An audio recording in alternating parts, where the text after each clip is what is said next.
kemuliaan ini harus lebih menegaskan niat kita agar lebih banyak lagi bagian-bagian dari Al-Quran yang kita amalkan, yang terinternal di dalam diri kita, ya.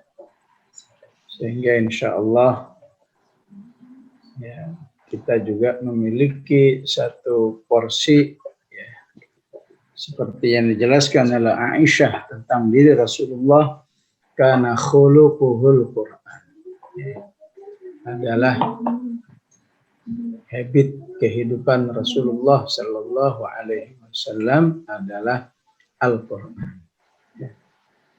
Sehingga marilah kita arahkan semua isi hati kita, niat-niat kita, apakah mengikuti rumah Al-Quran, mengikuti program tahfidz, mengikuti tahsin, taujihat, ya. Itu semua tujuan akhirnya adalah kana khuluquhul Quran, agar diri kita seperti diri Rasulullah Sallallahu Alaihi Wasallam yang telah berhasil menjadikan Al-Quran internal di dalam diri beliau. Amin Allahumma amin. Ya. Jamaah rahimakumullah, ya, tema kita luar biasa, yaitu merawat Al-Quran di masa pandemi. Sebelum kita membahas perawatan Al-Quran itu sendiri, ya, maka kita harus menata diri kita, menata akidah kita di dalam menyikapi pandemi. Bagaimana perasaan kita kepada Allah ya, di balik pandemi ini. Maka jika kembali kepada surat Al-An'am ayat 18, ya, wa iyyamsaskallahu bidurrin fala kashifa lahu illa hu wa iyyamsaska bi khairin fahuwa ala kulli syai'in. Bahwa apa yang dirasakan oleh umat manusia dari dibalik pandemi ini Allah istilahkan dengan durrin, wa iyyamsaskallahu bidurrin. Syekh Asy-Sya'rawi dalam memahami kata durrin, sesuatu bencana yang cenderung melupakan manusia kepada Allah Subhanahu wa Ta'ala. Jadi sibuk dengan pendekatan ilmiahnya, sibuk dengan pendekatan hiburannya dan lain sebagainya, lupa bahwa sebelum semuanya itu harus menghasilkan pendekatan diri kepada Allah Subhanahu wa Ta'ala. Jadi disebut durrin ketika sebuah peristiwa itu bisa menjauhkan manusia dari Allah karena kondisinya menjadi serba tidak normal. Tapi ayat ini akan membuat kita justru sebaliknya. Karena kita sebagai orang beriman, maka pandemi seperti ini ataupun sejenisnya harus membuat kita memiliki sebuah keyakinan tidak ada yang bisa mengangkatnya kecuali Allah Subhanahu wa Ta'ala. Wa iyyamsaskallahu bidurrin fala kashifa lahu illa hu. Oleh karena itu, zikir-zikir yang bersifat tahlil di masa pandemi ini adalah sejalan atau bersesuaian dengan ayat ini. Apakah zikir la ilaha illa anta subhanaka inni kuntu minadh dhalimin apakah zikir la ilaha illallah al-azimul halim, dan seterusnya. Apakah zikir la ilaha illallah wahdahu la syarikalah, lahul mulku wa lahul hamdu wa huwa ala kulli syai'in qadir di pagi hari 100 kali. Ini sangat senafas, seirama dengan ayat di surat Al-An'am. Wa iyyamsaskallahu bidurrin fala kashifa lahu illa yamsaska bi khairin fa huwa ala kulli syai'in qadir. Sebagaimana kondisi yang bersifat ujian, tidak ada yang bisa mengangkatnya kecuali Allah, maka situasi-situasi nikmat, ya, maka Allah Maha Kuasa kapan saja bisa mendatangkannya dan memberikannya kepada hamba-hambanya. Ya. Maka dengan semangat ayat ini, ya, iyamsaskallahu bidurrim fala kashifa lahu illahu, maka jadilah kita menjadi orang yang mutadarri'in, orang yang senantiasa kembali kepada Allah, khusus dalam kondisi pandemi ini. Ajakan atau motivasi agar kita kembali kepada Allah menjadi lebih kuat, seperti yang digambarkan di ayat 42 surat Al-An'am juga, walaqad arsalna rusulan min qablika فَأَخَذْنَاهُمْ بِالْبَأْسَاءِ وَالضَّرَّاءِ لَعَلَّهُمْ يَتَضَرَّعُونَ. Maka siapa yang dalam kondisi pandemi ini hubungan dengan Allah-nya terasa lebih dekat lagi, maka sehebat apapun pandemi ini, ya, sungguh telah mengantarkannya kepada kehidupan sukses. Baik Allah panggil karena pandemi ini, Allah uji, mungkin semoga Allah menjaga kita semua, ya, apakah tertular, apakah ada yang mendapat mungkin PHK dan lain sebagainya. Kalau dia yatadarra'un, ya, menjadi lebih dekat hubungannya dengan Allah, sesungguhnya orang seperti ini di sisinya telah diuntungkan dengan pandemi. Dan ayat 43-nya mengecam keras terhadap orang yang dengan pandemi ini masih belum mau ingat kepada Allah. Dikira insya Allah dengan vaksin beres, insya Allah dengan masker beres, dan lain sebagainya, ya.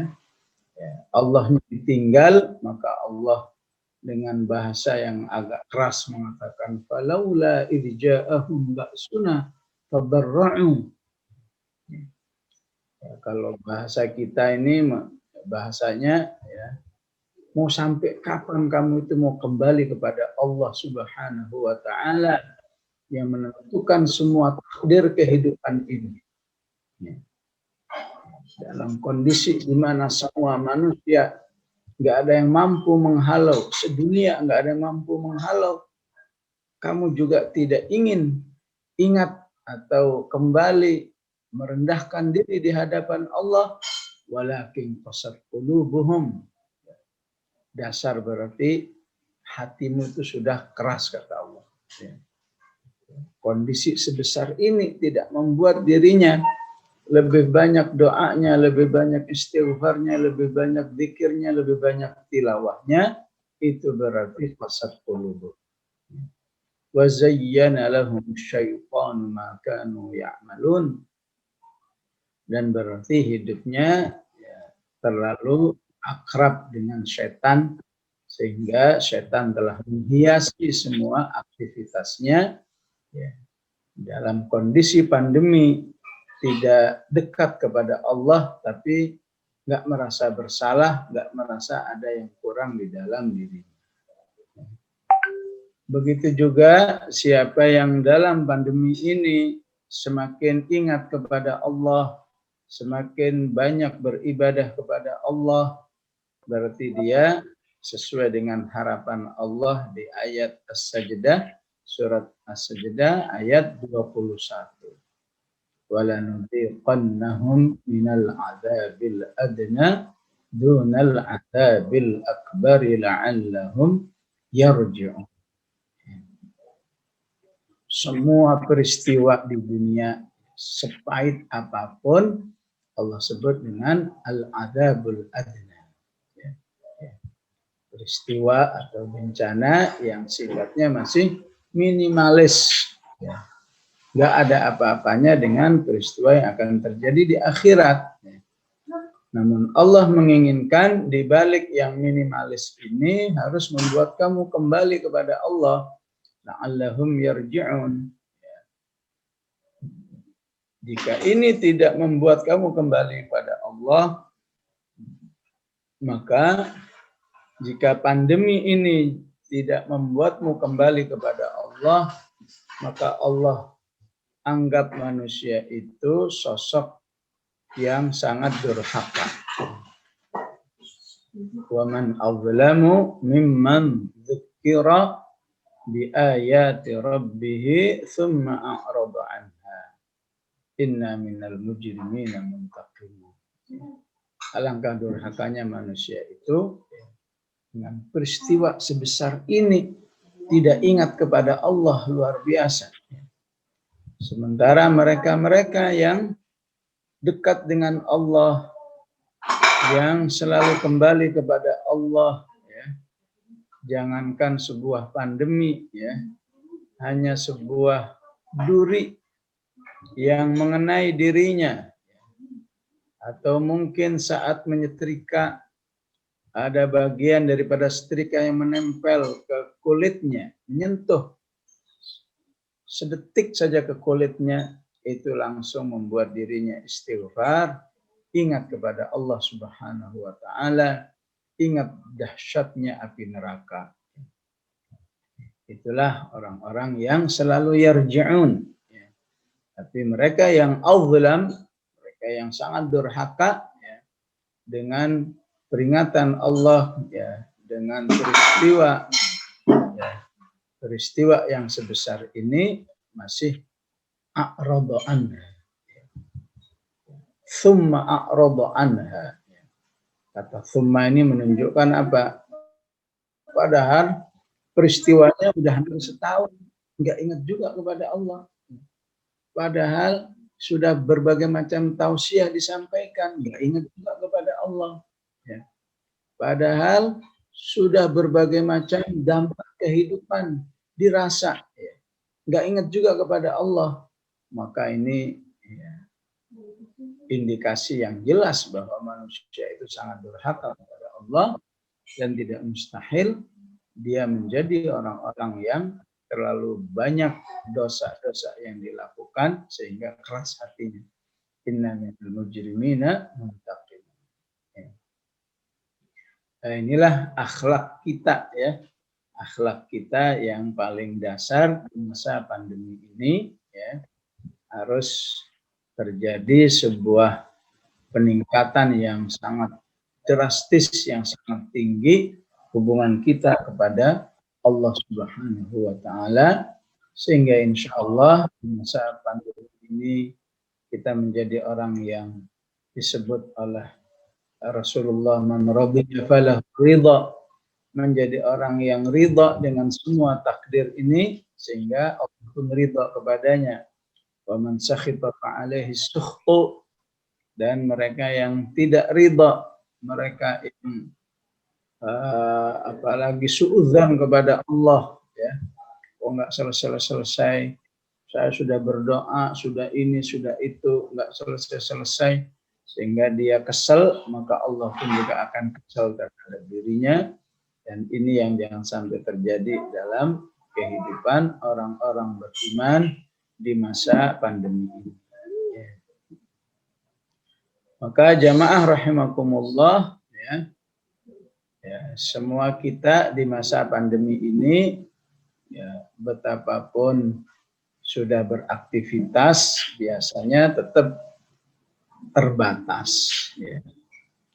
Baik yang katakan mencari nafkah, ya, kadang dibatasi, tidak bisa sebebas ya, saat kondisi normal, ya. Bahkan yang melakukan perjalanan juga terbatas, ya. Ya.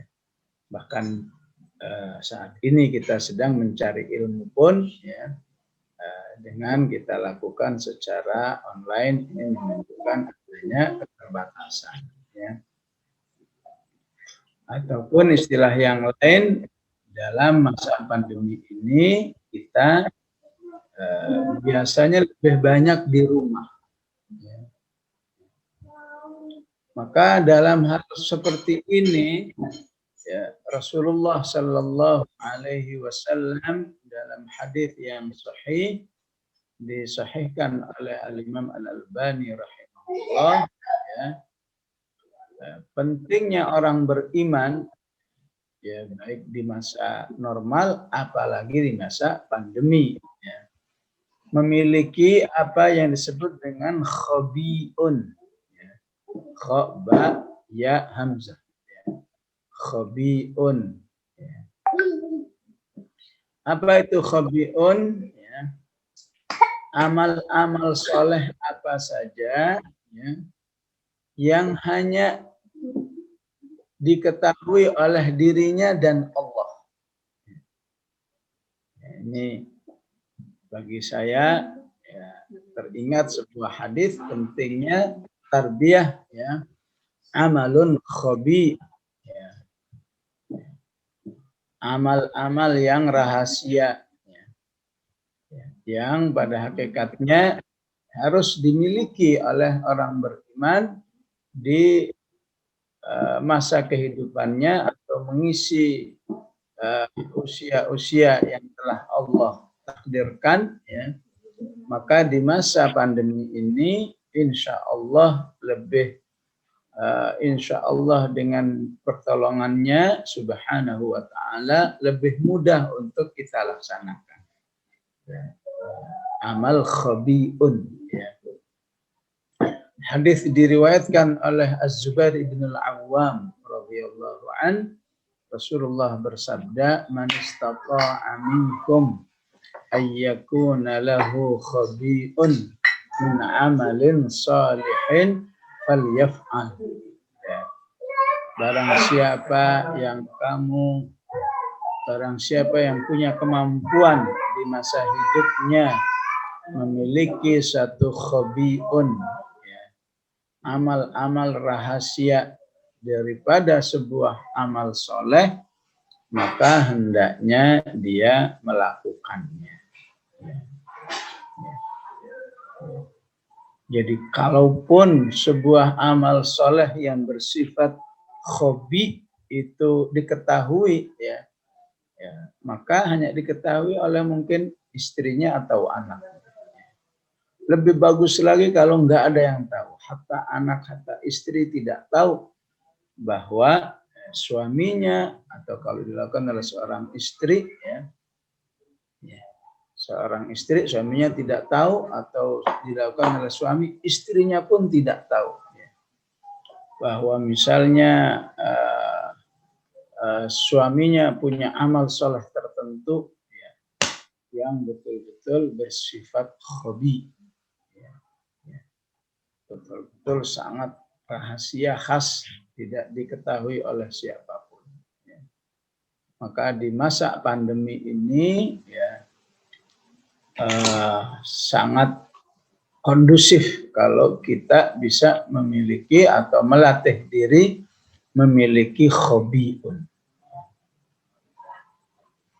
Kenapa Rasulullah ataupun hadis hobi ini diperintahkan, ya, atau sangat ditekankan? Karena secara umum manusia itu, ya, juga pasti punya hobiun dalam amal yang jelek. Karena kembali kepada karakter manusia itu sendiri, ya, yang tidak mungkin hidup secara sempurna. Pasti ada salahnya, pasti ada dosa-dosa.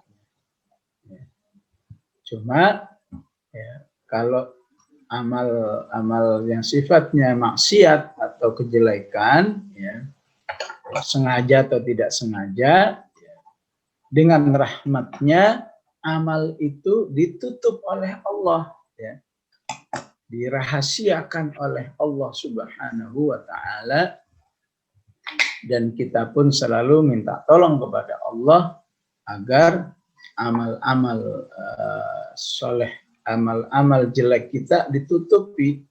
Allahumma inni asbahtu minka fi ni'matin wa afiyatin wa satrin.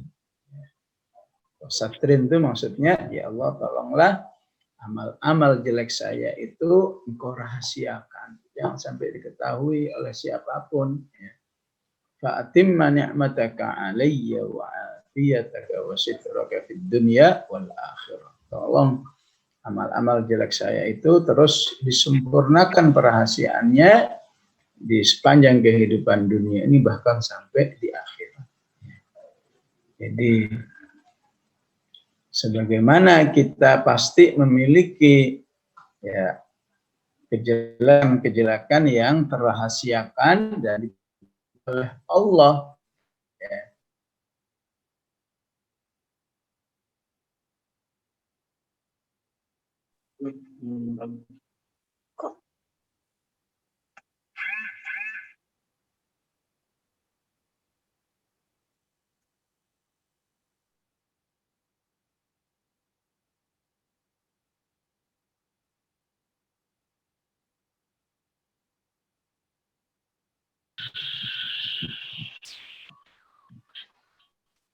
Konsep ada kendala nih Pak.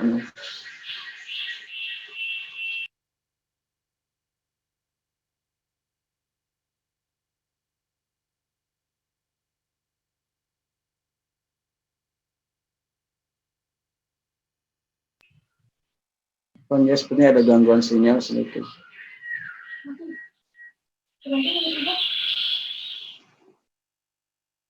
Assalamualaikum, Ustaz.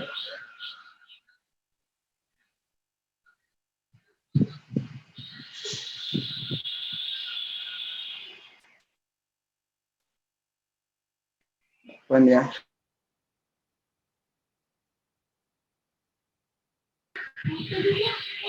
Hah? Tes, Assalamualaikum. Ustaz. Apa ini putusnya?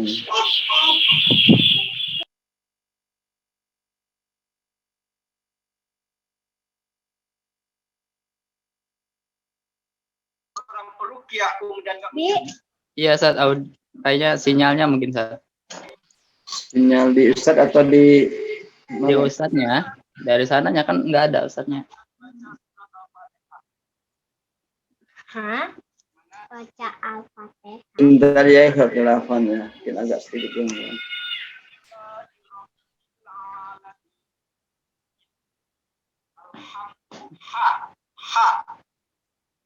Kadang-kadang Ustaz Azinya keluar Zoom. Bukan orang Jawa aja, tapi kadang-kadang mereka yang Keluar ya, Afan. biasa logat Jawa baca Iya. ha itu agak susah. Coba Ustaz Mukhtar ya. Iya, ini Ana. Alkamdu pakai kaf. Terus sekalian, kalau kita buka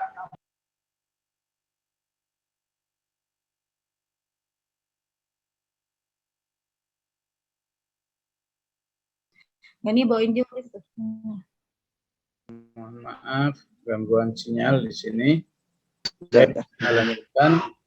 Jadi kita tadi mengingatkan di masa pandemi ini kita dianjurkan atau peluang, ya, kita memiliki khabiun, amal-amal saleh yang sangat dirahasiakan, karena kita semua biasanya di masa pandemi ini akan lebih banyak di rumah, ya.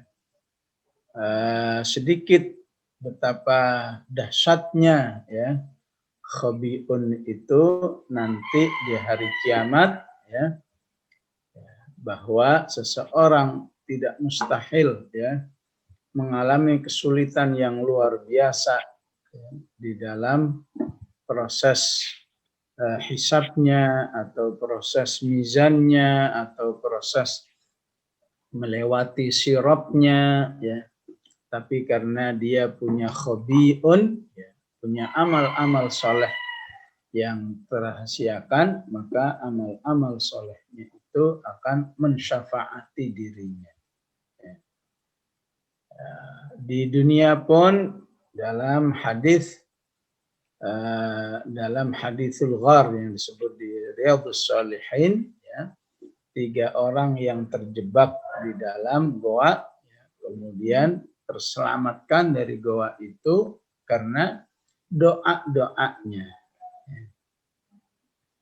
Kenapa doanya begitu dahsyat ditolong oleh Allah? Karena ternyata 3 orang itu punya khabiun. Ya.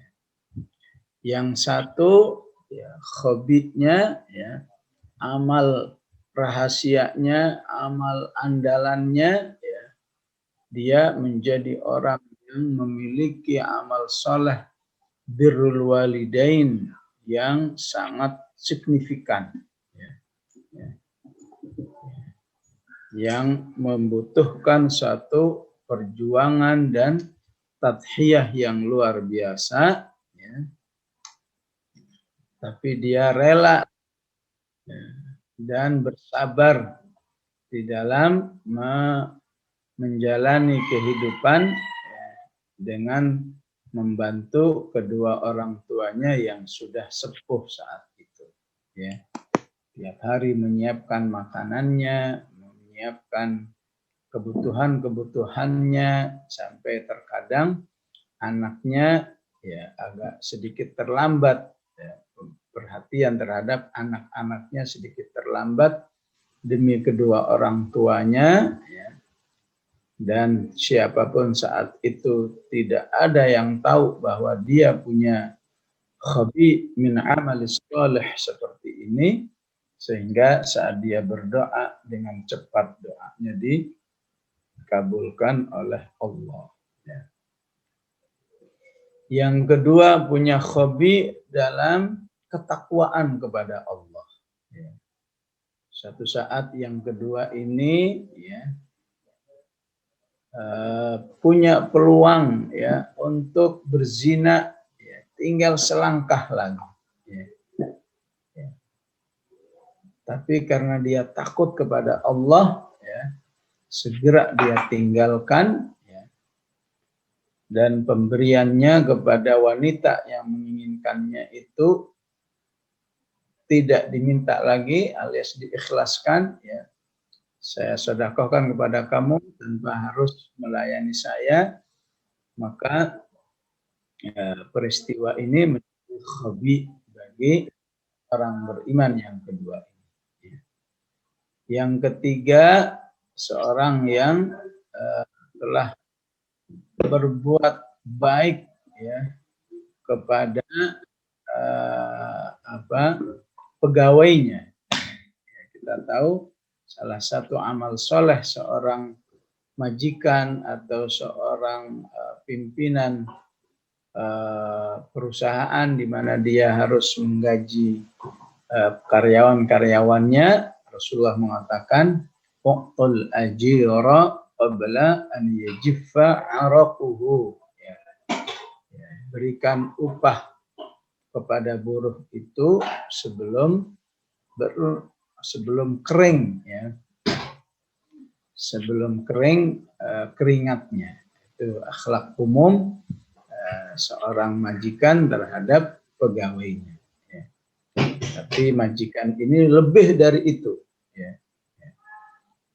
Singkat ceritanya seperti itulah, sehingga kebaikannya kepada pegawainya itu menjadi suatu hobi, menjadi amal soleh yang spesial bagi dirinya. Sehingga Allah Subhanahu wa taala juga menempatkan pribadi orang-orang beriman seperti ini juga dengan posisi yang spesial, ya. Sehingga saat dia menghadapi sebuah kesulitan, dengan cepat doanya dikabulkan oleh Allah Subhanahu wa taala. Nah, ini poin yang kedua yang ingin saya jelaskan terkait dengan tema ini. Merawat cahaya Al-Quran di masa pandemi. Jadi pandeminya harus, posisi akidahnya harus jelas.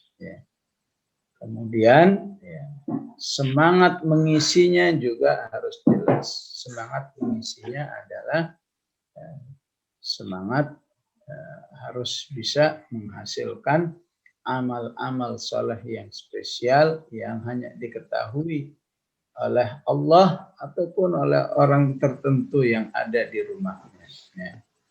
Maka yang ketiga, jika kita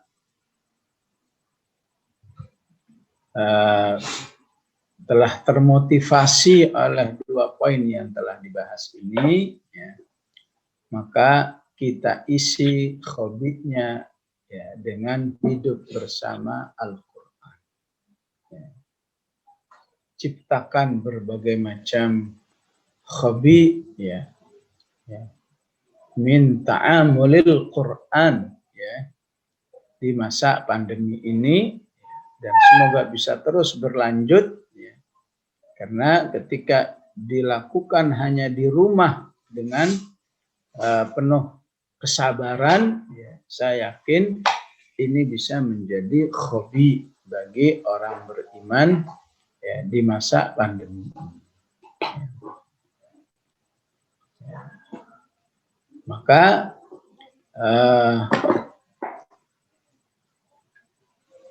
di masa pandemi ini,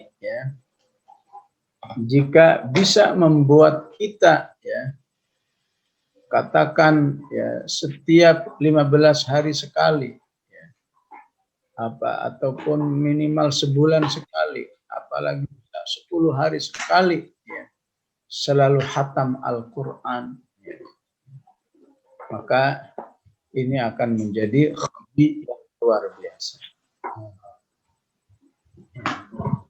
Ataukah di masa hobi ini kita punya satu program menghafal 1 juz misalnya. Entah sampai kapan pandemi ini akan berakhir, tapi dirinya punya sebuah semangat supaya pandemi ini tidak memiliki nuansa sejarah pahit, tapi juga punya sejarah manis, maka dia membuat kenangan bersama Al-Quran. Di masa pandemi ini saya harus bisa hafal 2 juz misalnya. Di masa pandemi ini saya harus bisa melancarkan hafalan yang sudah saya miliki, misalnya 5 juz.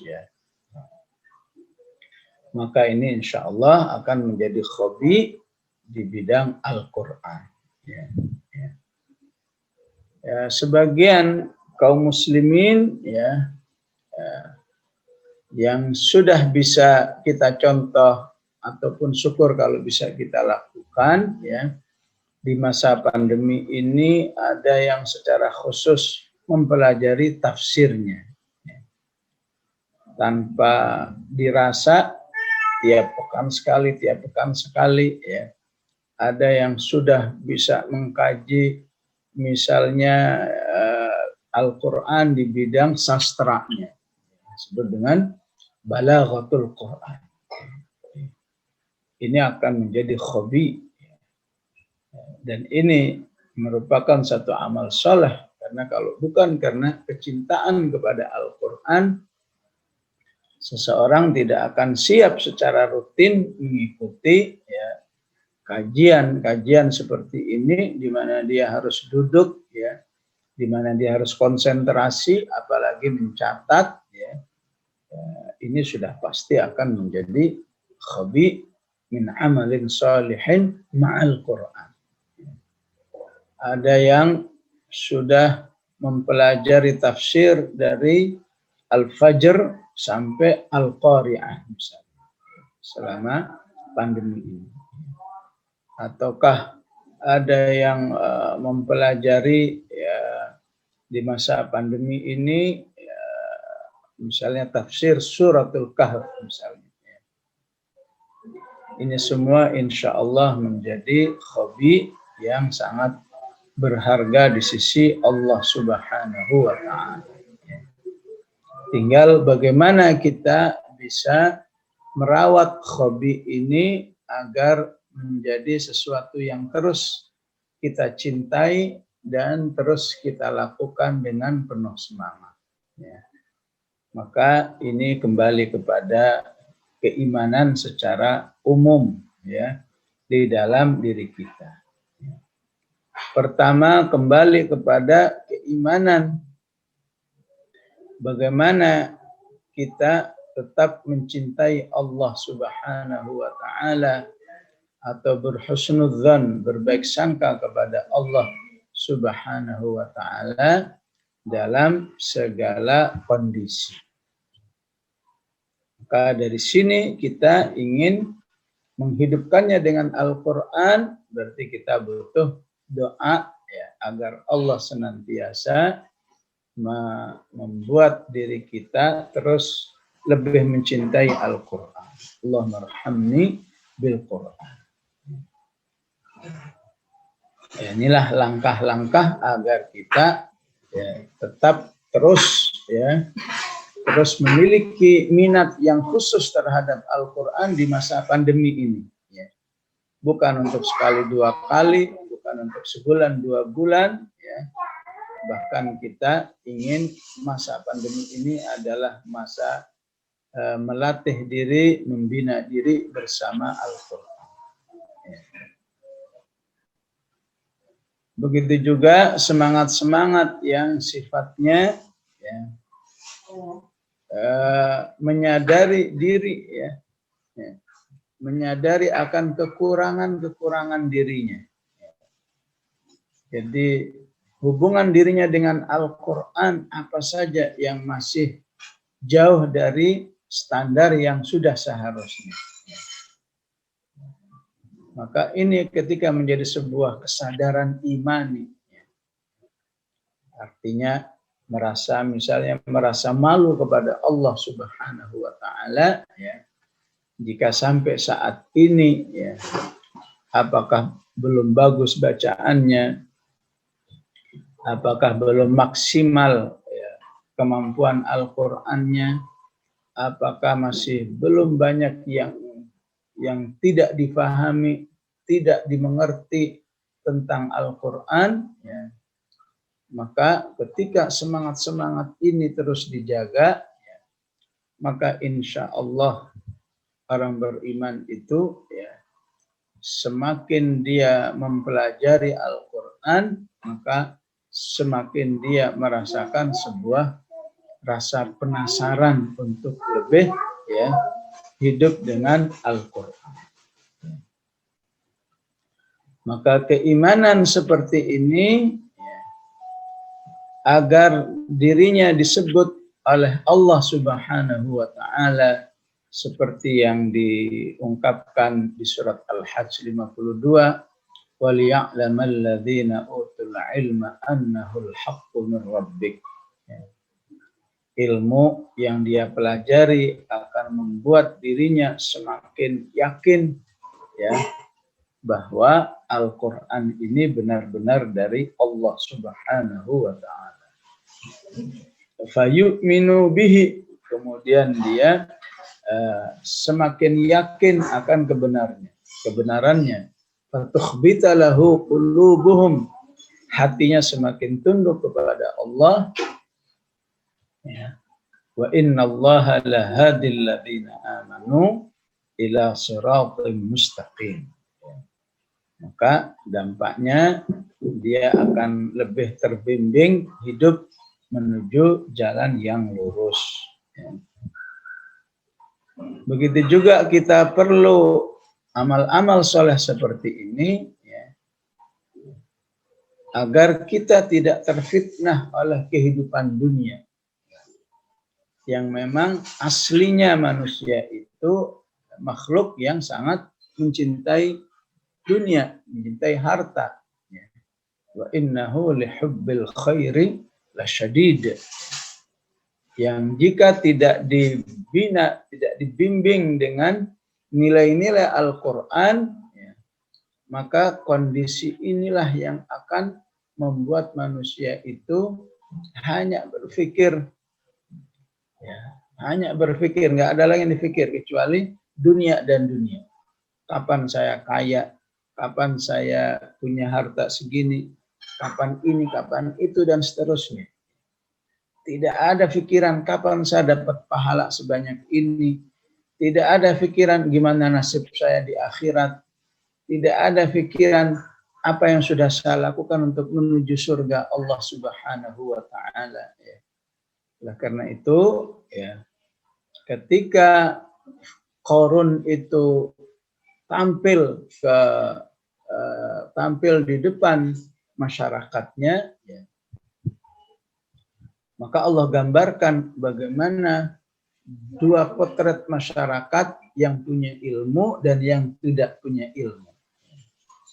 Yang tidak punya ilmu, semuanya mengatakan begini, ya laisa lana mithla ma utiya Qarun innahu ladzu hadzin azim.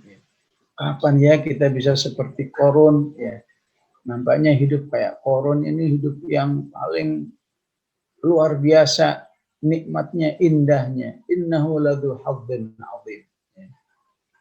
Yang punya ilmu, wa qala alladziina utul ilma wal imana wa qala alladziina utul ilma wailakum thawabullahi khairul liman amana wa amila shalihan wa la yulaqaha illa as-sabirun.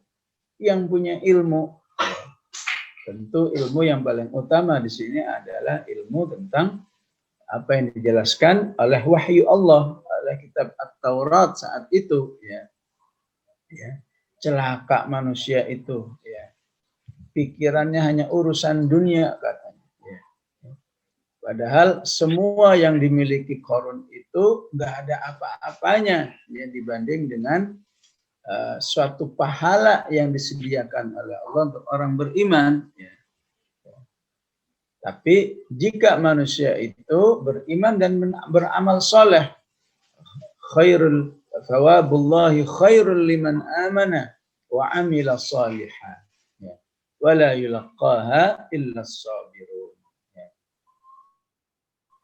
Dan tidak mungkin bisa meraihnya kecuali orang-orang yang bersabar. Dan kesabaran itu tidak mungkin terjadi secara tiba-tiba. Sabar itu harus dibentuk, Istilah ayatnya man tasabbara sabbarahullah. Siapa yang membentuk dirinya dalam kehidupan kesabaran, niscaya Allah tolong menjadi orang yang bersabar. Bersabar dalam ketaatannya, bersabar di dalam menjauhi maksiatnya, bersabar dalam menghadapi ujian-ujian kehidupannya, sehingga insya Allah dia menjadi orang-orang yang sukses di dalam menghidupi kehidupan ini. Betapapun umumnya manusia mungkin menganggap ini sebuah kondisi yang pahit, namun bagi orang-orang beriman yang memiliki ilmu yang sesuai yang dibutuhkan, maka ini justru adalah peluang pembinaan diri, peningkatan diri, dan persiapan diri menuju kehidupan akhirat yang lebih baik insya Allah. Jamaah rahimakumullah, inilah gambaran singkat yang bisa saya jelaskan bagaimana menghidupkan Al-Quran di masa pandemi ini insya Allah. Qulu qawli hadza wa astaghfirullahal azim. Wassalamualaikum warahmatullahi wabarakatuh. Assalamualaikum warahmatullahi wabarakatuh. Baik, alhamdulillah, jazakumullah khairan dari taujih kita tadi yang luar biasa. Semoga kita bisa memiliki beberapa amal khabi wabil khusus ta'amul kita sama Al-Quran meningkat di musim pandemi ini insyaallah. Baik, kafilah rahmakumullah, para sahabat Al-Quran cinta Allah, kita buka sesi mungkin pertanyaan Ustaz ya. Gimana Ustaz ya? Atau ada yang bisa mau langsung bertanya silakan, atau yang mau di kolom chat misalkan bisa dengan menulis kolom pertanyaan, atau yang langsung silakan. Baik Ustaz, sambil menunggu. Baik, Alhamdulillah, ada yang mau bertanya atau ya melengkapi apa nanti tadi disampaikan Ustaz luar biasa ya. Kira-kira masih ada di unek-unek bagaimana merawat semangat kita bersama Al-Quran selama pandemi ini.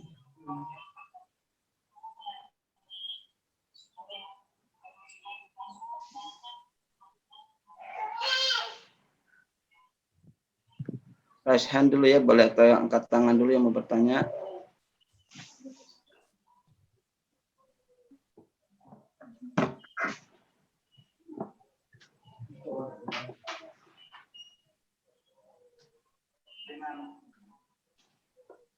Sebentar.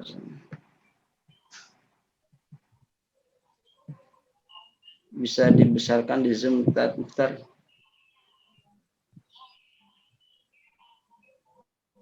Baik, Ustaz, ada pertanyaan satu, Ustaz.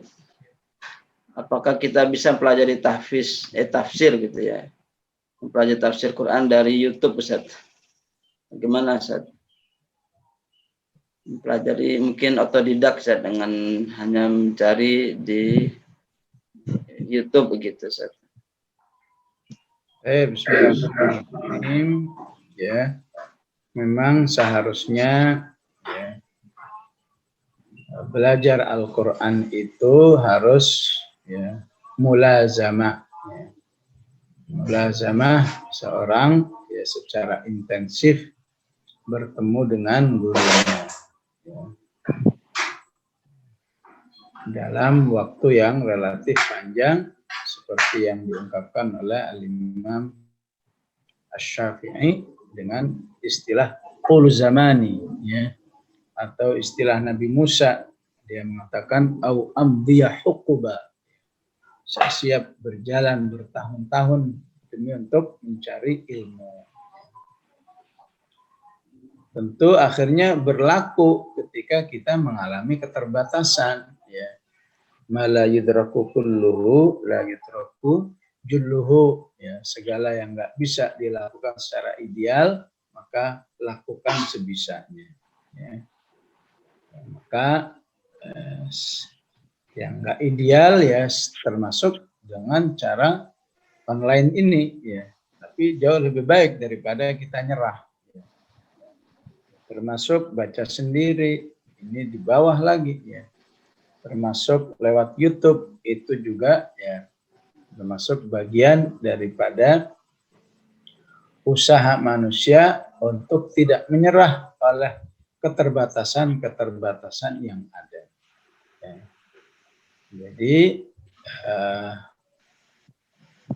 betapapun lewat YouTube atau lewat lewat baca sendiri dan seterusnya, ada beberapa hal yang harus tetap diperhatikan. Ya. Misalnya apa? Al-isti'ab. Yang perlu diperhatikan adalah penguasaannya. Ya. Terutama dalam hal-hal yang cukup jelas. Ya. Kalau tafsir namanya muhkamat. Ya. Dalam hal-hal yang muhkamat, ya. Jadi jangan mentang-mentang sifatnya otodidak, tapi tidak punya satu keterikatan ilmu. Ya. Keterikatan ilmu itu maksud saya adalah ya baik menguasai atau tidak menguasai ya bodo amat lah. Kan saya sekedar iseng-iseng misalnya. Ini yang harus diperhatikan. Yang iseng-iseng ya. Ya. Sudah otodidak, sudah nggak langsung bertemu, ya, mau seenaknya sehingga tidak terlalu memberi dampak yang signifikan dalam proses mencari ilmunya. Ya, harus dikuasai, harus istilahnya sampai paham, ya, sampai paham permasalahannya apa ini sungguhnya, ya. Sehingga insya Allah betapapun otodidak, ya, tidak terlalu jauh dari proses aslinya. Ya. Begitu juga betapapun otodidak, ya, berusaha untuk menyadari atau mencatat bagian mana nih yang nggak paham. Apakah segera mencari pemahamannya secara otodidak juga, ya. Apakah bertanya kepada seorang guru yang bisa dia hubungi dari hal yang tidak dipahami itu, sehingga ya jangan sampai dia menjelaskan sesuatu yang belum dipahami dengan baik, ya, atas dasar selera pribadinya, sehingga bisa berdampak apa, misalnya berdampak penyimpangan, apalagi kalau dia ngomong sama orang lain pun dibuat menyimpang dalam sebuah pemahaman yang salah terhadap apa yang dipelajari secara otodidak. Insya Allah seperti itu ya, karena kalau melihat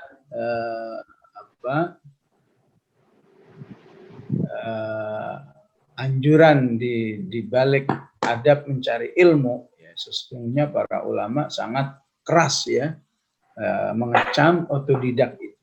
Ya. Bahkan nggak otodidak pun, ya, para ulama mengatakan harus betul-betul selektif orang yang dipercaya untuk menimba ilmu itu.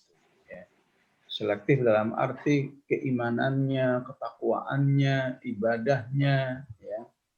Bahkan lebih dari itu sampai kepada sanadnya. Dia itu belajarnya nyambung nggak ke ulama-ulama terdahulunya. Itu aslinya seperti itu, ya.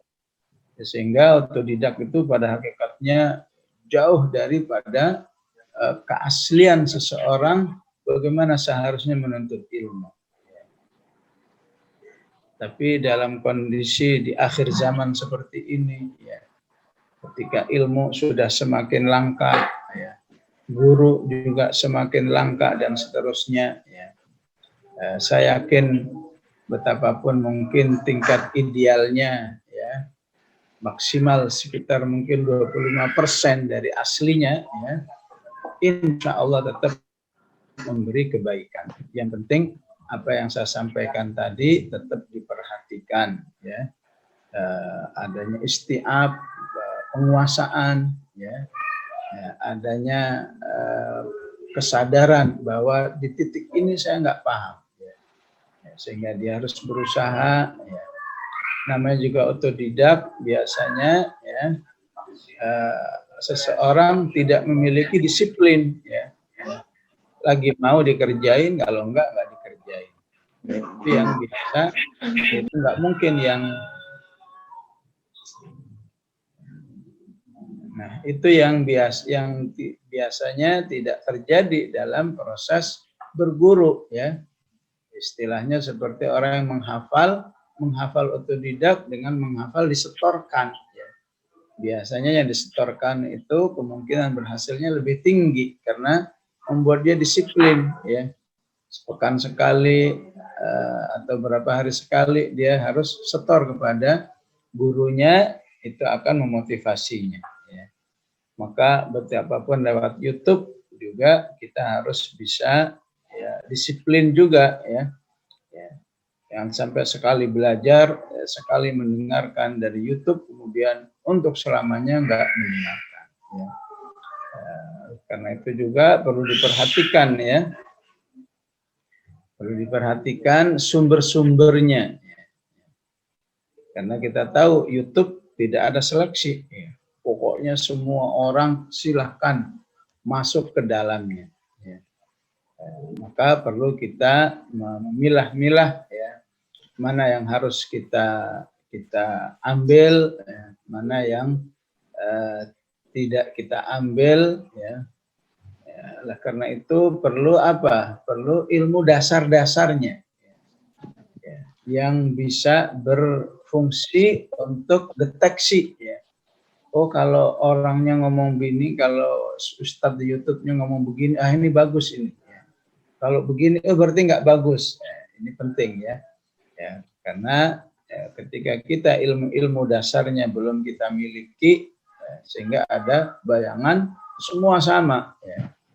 Ketika dipahami kira-kira semua sama, sehingga sebagian orang saya lihat justru dalam kebingungan. Ya, seseorang belajar ayat-ayat tentang sifat Allah. Ya.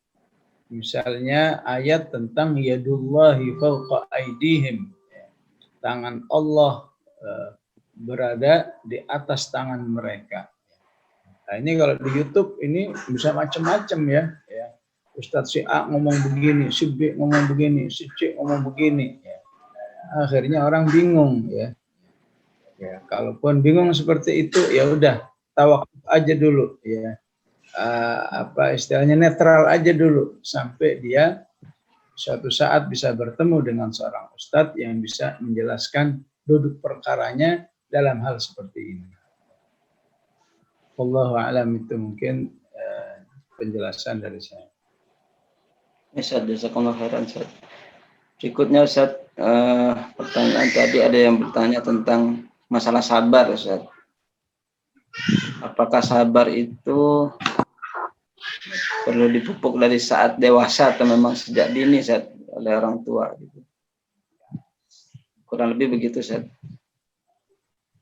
Iya, orang tua itu membantu anak supaya ya, melatih kesabaran. Sehingga jika dilatih dengan baik, maka saat anak itu sudah terbentuk kesabarannya, maka anak itu nanti ketika secara mandiri dia bisa memindahkan latihan kesabarannya kepada yang lain. Saat orang tua itu sudah melatih anaknya, katakan dari umur 5, 6, 7 tahun sudah meributkan ayo sholat ya, sehingga anak harus bersabar ya. Ya. Mungkin yang kita rasakan ya bagi kita yang dari kecil ditolong oleh orang tua kita ya, sehingga begitu dewasa kita sudah tidak merasa sholat itu sebuah proses penyabaran diri, yang ada sudah otomatis. Waktu zuhur ya sholat, waktu subuh ya bangun. Kenapa? Karena dulu dibantu orang tua.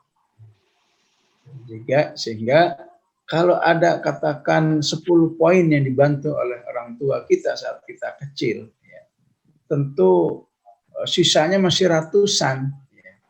Maka sisanya itu bisa dilakukan secara mandiri.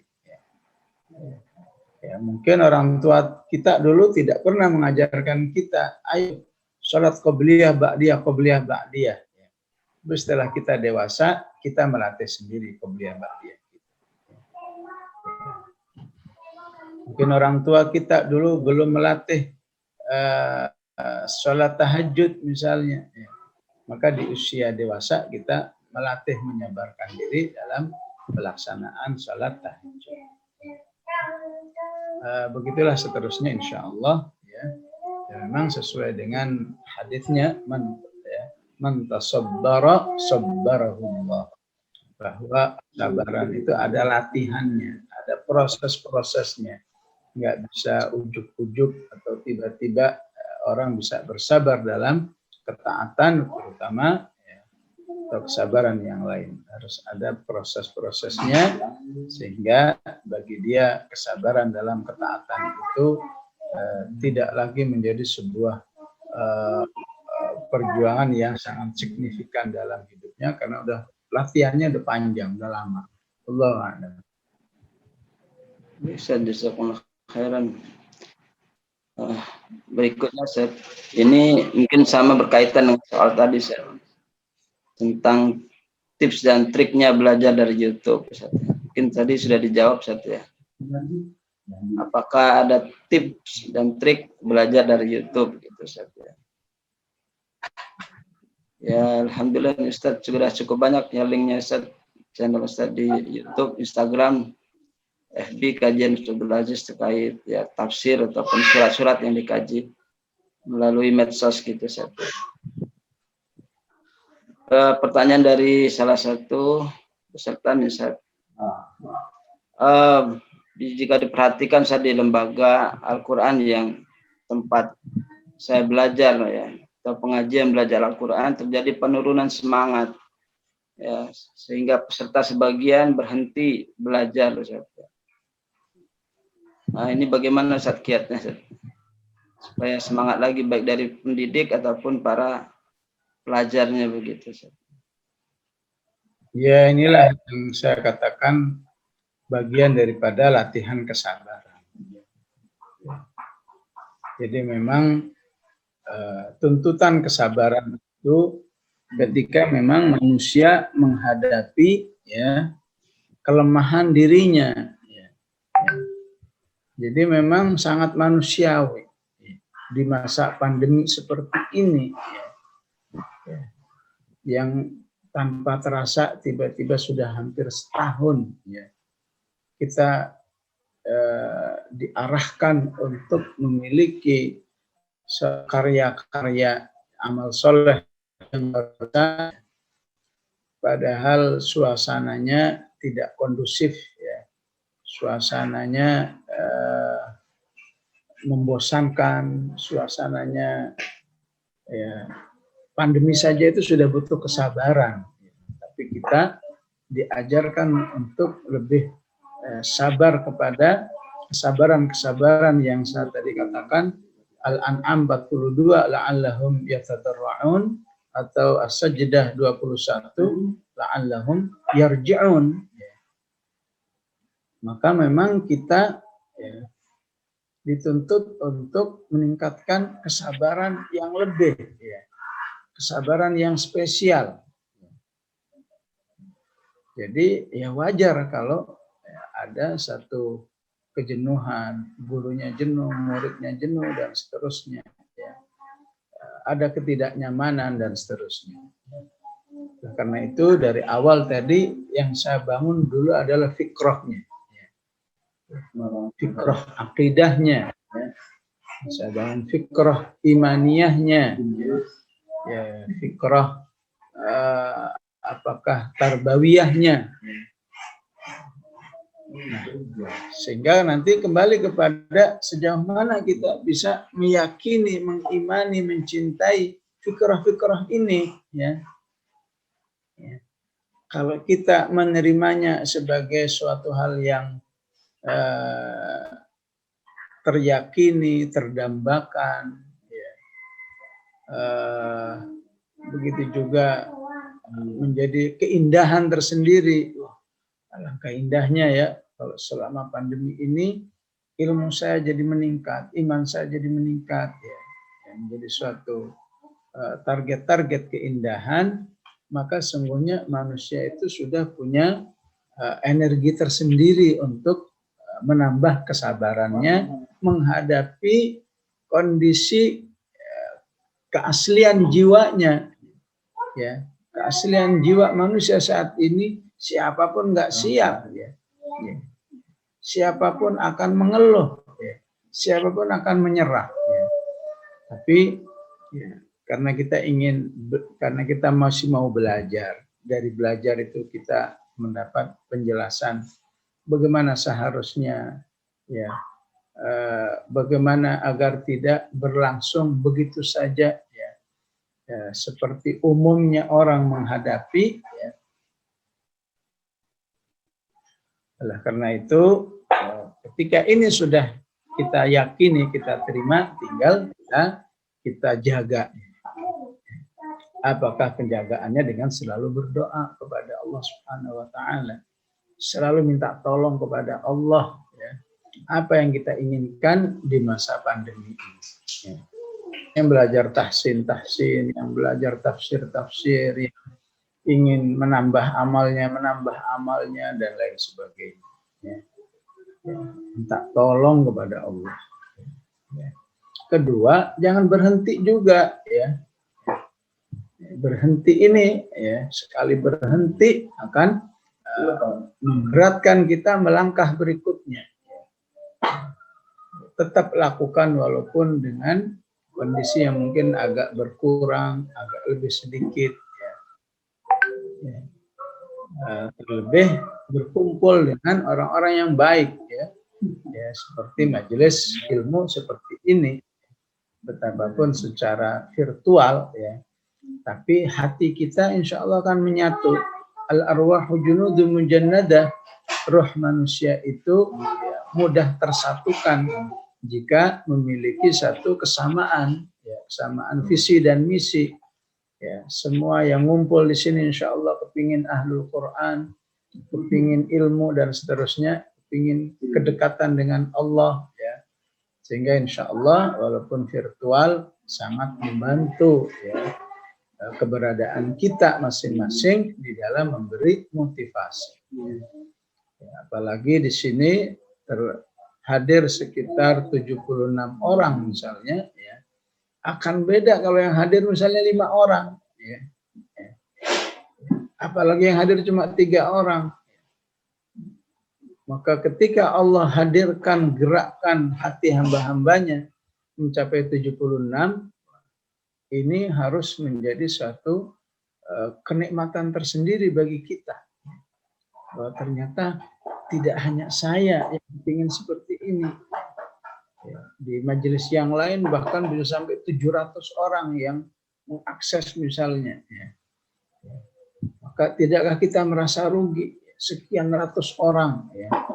Bahkan di majelis yang lain sampai mancanegara ya, secara rutin mengikuti. Dari Australia mengikuti secara rutin, dari Brunei mengikuti secara rutin, yang dari Jerman mengikuti secara rutin, yang dari Timur Tengah, di Arab Saudi dan seterusnya secara rutin mengikuti ya. Tidakkah ini menjadi satu motivasi bagi kita ya? Masa kita yang dekat, kita yang di Indonesia ya tidak berusaha mengikuti ya, walaupun pada hakikatnya dengan teknologi ini sama aja sebetulnya, mau yang mengaksesnya dari Australia atau yang dari Amerika sana juga sama ya, tinggal klik-klik aja ya.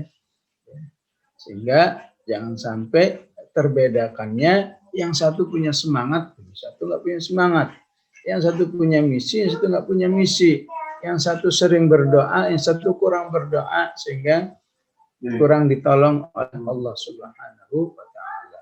Allahu a'lam.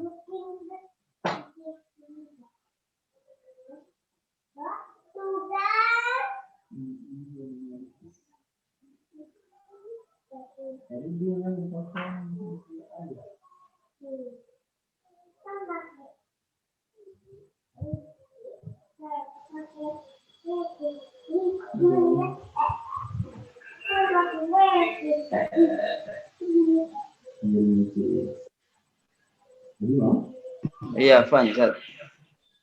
Jadi masih berkaitan dengan soal tadi. Bagaimana menyemangati anak-anak yang saat ini belajar online agak menurun saat ya. Di saat dibandingkan saat offline dulu.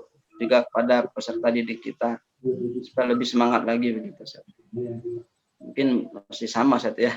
Ya sama, tinggal isi doanya aja ditambah ya. Isi doanya ditambah, tidak hanya berdoa untuk dirinya, tapi juga untuk anak-anaknya. Ya. Sambil ya berpikir, beristihad, ya, membuat inovasi-inovasi ya, untuk menyegarkan ya, semangat anak-anaknya, insya Allah seperti itu. Ya. Ya, semuanya memang pada akhirnya berakhir kepada sebuah akidah wa ma taufiqi illa billah. Ya. Segala kemampuan yang ada dalam kehidupan ini tidak akan terjadi kecuali dengan pertolongan Allah. Bagaimana diungkapkan oleh Nabi Syuaib alaihissalam. Ya, oleh karena itu yang nggak ada lain, jadi sering-sering minta tolong kepada Allah Subhanahu wa Ta'ala. Allah a'lam. Ya ini Ustaz, ada yang mungkin ingin butuh pencerahannya Ustaz. Ada sebagian guru yang menganjurkan supaya kita khatam lebih banyak Ustaz ya. Sebulan mungkin 1 atau 2 kali, sementara yang lain ada lebih menekankan dari sisi tadaburnya. Nah, itu bagaimana Ustaz menggabungkan tawazun antara keduanya? Enggak, saya kira dalam kondisi kita meraih sesuatu yang khas, ya, itu berlaku kullun muyassarun lima khuliq, ya. Berlaku ya, apa yang Allah mudahkan kepada kita. Ya. Ya, jadi dalam bidang Al-Quran, dalam hal ini kita harus bedakan mana yang sifatnya sesuai kebutuhan saja, ya. Sesuai kebutuhan itu adalah sehari 1 juz.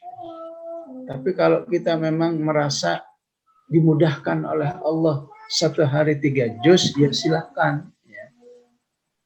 Ya. Sehingga 10 hari sekali hatam misalnya, ya silakan. Mumpung Allah beri kemudahan, maksimalkan. Ya. Tapi kalau ternyata Allah ingin berikan kemudahan yang lain, ya, maka jangan ditinggalkan minimalnya, standarnya jangan ditinggalkan. Ya. Ya. Saya untuk Al-Quran pakai ukuran standar saja. Cukup bagi saya sehari 1 juz. Ya. Tapi harus ngambil pelajaran. Tapi kok saudara saya bisa sehari 3 juz? Ya. Berarti saya akan mencoba, barangkali Allah akan berikan kemudahan saya di bidang yang lain. Ya. Ya. Ya. Entah bidang yang lain itu sifatnya misalnya bisnis misalnya, ya. Di saat pandemi ini Allah mudahkan bagi dia suatu bisnis tertentu, ya.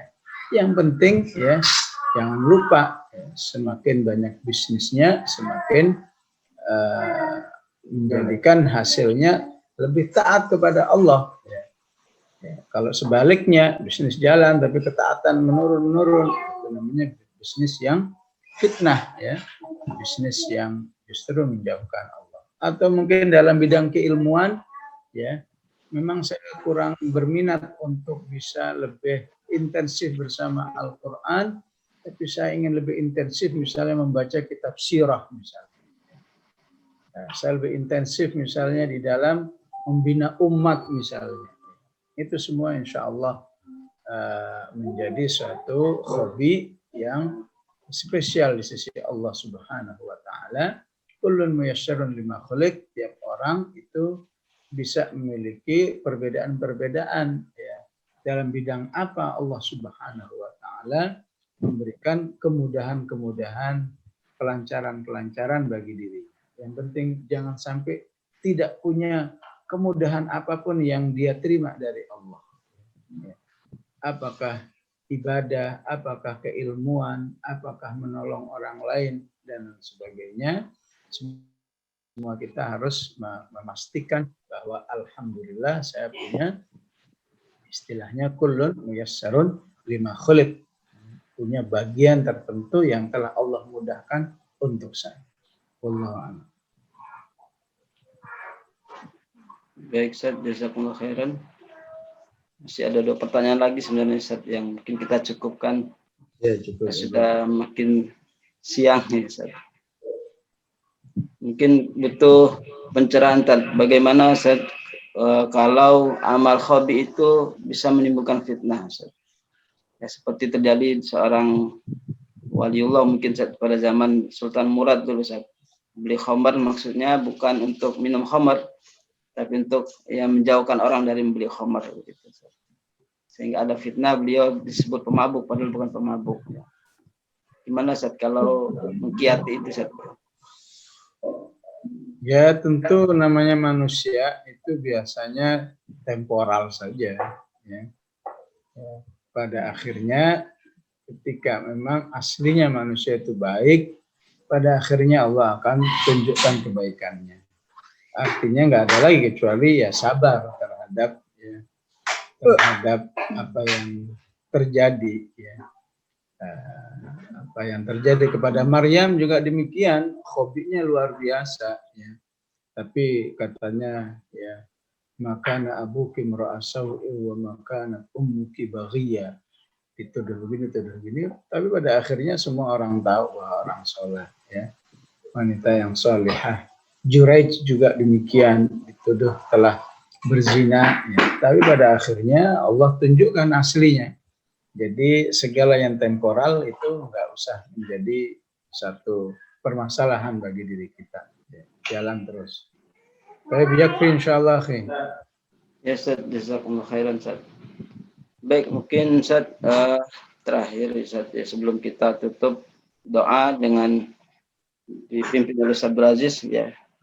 Mohon maaf Ustaz, izin sebentar 1-2 menit dari panitia untuk menampilkan sekilas salah yang pandang Utrujah, karena kita insya Allah akan tanggal 14 akan memulai pendaftaran tahsin tahfiz Ustaz, ya. Nanti sekalian Ustaz meresmikan acara ini untuk membuka program tahsin tahfiz di bulan Januari depan, insya Allah akan kita mulai pembelajarannya, begitu Ustaz. Baik, sebelum doa Ustaz, kami persilakan pada Ustaz Mukhtar untuk menampilkan salah yang pandang Utrujah.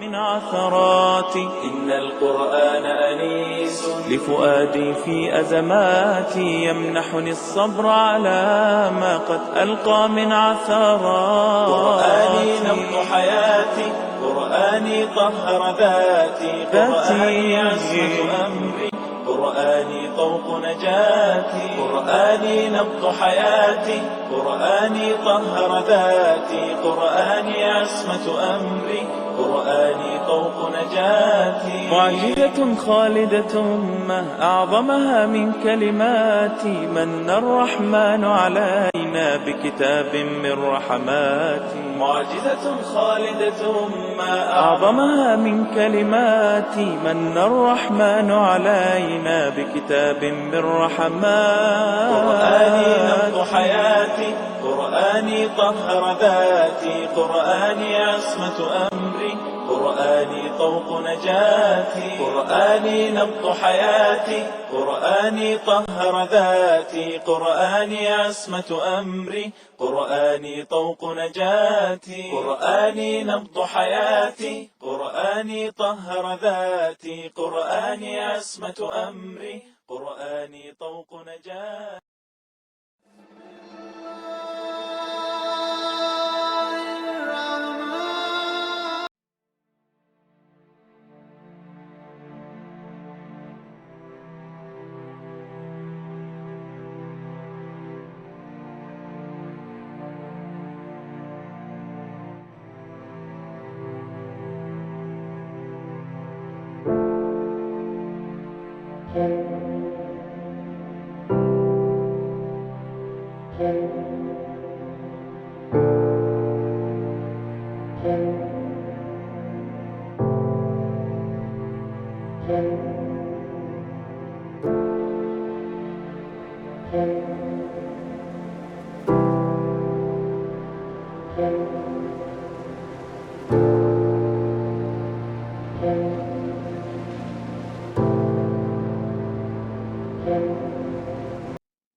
يا بلبل الأغصان غرد مدى الأزمان عن أهل وحي الله، عن حملة القرآن. يا بلبل الأغصان غرد مدى الأزمان عن أهل وحي الله، عن حملة القرآن. في عالم الإنسان كل له ميدان، وليس أعلى شان من حملة القرآن. في عالم الإنسان كل له ميدان، وليس أعلى شان من حملة القرآن. أصواتهم مسرى، صدورهم سكنى، سرورهم لقيا، حياتهم قرآن. Sudah sambung Ustaz. Bisa ditutup dengan doa Ustaz. Ustaz, speakernya belum nyala. Oh, speaker Ustaz belum nyala. Baik. Bismillahirrahmanirrahim. Allahumma shalli wa sallim ala Sayyidina Muhammad wa ala ali Sayyidina Muhammad. اللهم ارحمنا بالقرآن واجعله لنا إماما ونورا وهدى ورحمة. اللهم ذكرنا منه ما نسينا وعلمنا منه ما جهلنا ارزقنا تلاوته آناء الليل وآناء النهار. اللهم اجعلنا وأهلنا وأولادنا من أهل القرآن الذين هم أهلك وخاصتك يا ذا الجلال والإكرام. ربنا آتنا في الدنيا حسنة وفي الآخرة حسنة وقنا عذاب النار. صلى الله على سيدنا محمد وعلى آله وصحبه وسلم. الحمد لله رب العالمين. السلام عليكم ورحمة الله وبركاته. Ustaz, jazakallah khairan Ustaz, semoga sehat walafiat selalu dan bisa terus bergabung kan ya tauji-taujinya insyaallah. Baik sahabat Quran cinta Allah SWT, mari kita tutup hari ini kajian kita dengan sama-sama membaca lafaz hamdalah dan kafaratul majlis. Alhamdulillah rabbil alamin. Astagfirullahaladzim, subhanakallah bihamdika asyhadu an la ilaha illa anta astaghfiruka wa atubu ilaik. Al-afu minkum. Assalamualaikum warahmatullahi wabarakatuh. Waalaikumsalam. Mohon pamit semuanya. Jazakallah khairan.